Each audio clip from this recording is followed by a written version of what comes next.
Hey everyone, welcome back again this week, coming to you from my office in Casadega Spiritualist Camp. And this week I've decided to go ahead and read one of my blogs, in which you can find it from theethers.com. There's more than 4 years of postings there. Here we go. I am a million different people from one day to the next, is how I feel at times. The lyric is from Bittersweet Symphony by The Verve. Some of us wear many caps in this world. When I think about who I potentially am, I am a woman, sister, daughter, mother, Grammy, writer, journalist, psychic medium, teacher, friend, and the list goes on. The labels we give ourselves do fit in our lives. They work. It's what they have always been and always will be. Do these labels define us is the real question. The reason I bring up labels is because I was somewhat annoyed recently when I stepped out of my neighborhood for a night out. I'm constantly being told by my daughter and a few others that I need to get out. So I went to this social gathering of witches.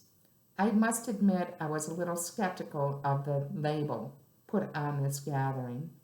Backstory: I went to a meetup years ago. It was a witch gathering of some sort.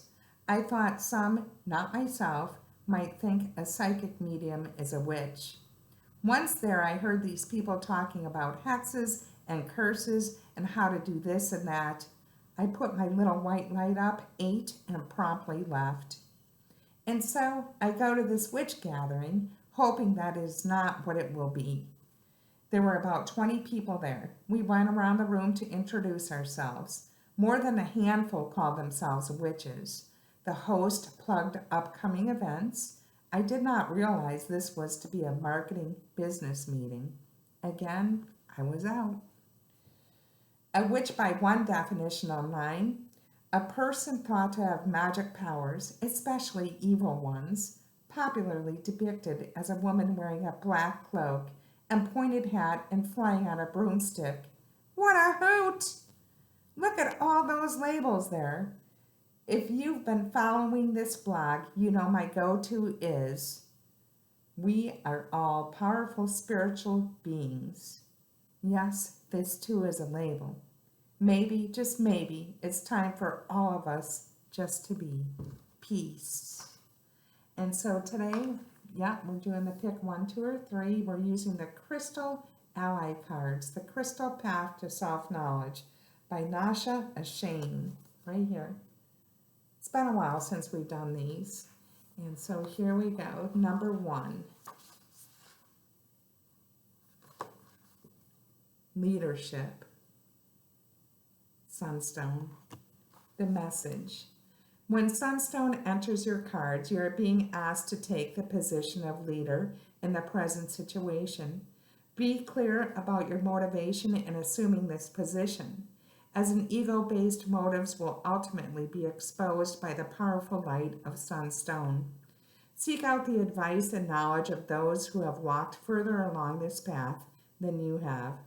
True leadership begins with the ability to listen to others and to respond to them from the wisdom of your heart, not the platitudes of the ego.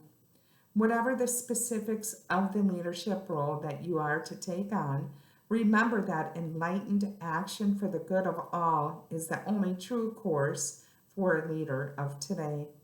The power of a leader lies in his or her responsibility.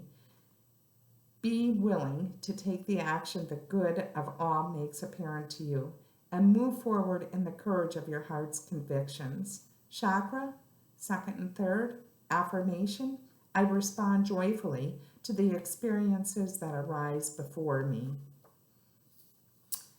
And number 2 card, protection. It's obsidian. The message: powerful protection and aid are at your side when obsidian appears as your ally. This ally has come to tell you that you are receiving protection in the situation at hand. Just as the ancients utilized obsidian as their protecting force when faced with danger or necessity, you may utilize its power to cut through any difficulties or obstacles that stand in your way. Obsidian is the power of the receptive. Its greatest strength is in absorbing the energy of others and turning it to its own use. Stand back and be receptive to what is happening around you. Obsidian will guide you toward the proper action when the opportunity you have been waiting for arises. Chakra, root, affirmation. I am protected and provided for by the receptive power of the universe. And finally, number 3, wholeness, turquoise. The message. When turquoise appears as your ally, it calls you to seek the unity within.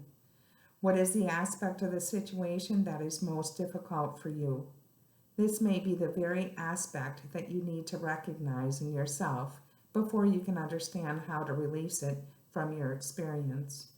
Every situation and experience that arises in your life is meant to bring you closer to a sense of wholeness and unity with the universe.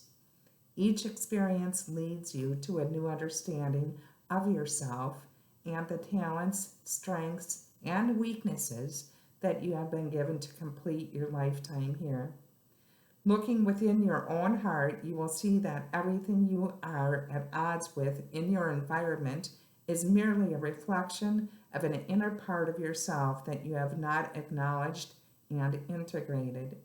Turquoise is asking you to find that aspect of yourself with which you are having difficulty and to accept and integrate it into your total self. Chakra, throat through soul star. Affirmation, I accept and integrate all aspects of my life. And I hope that was helpful this week, and I hope you have a fabulous, fabulous day.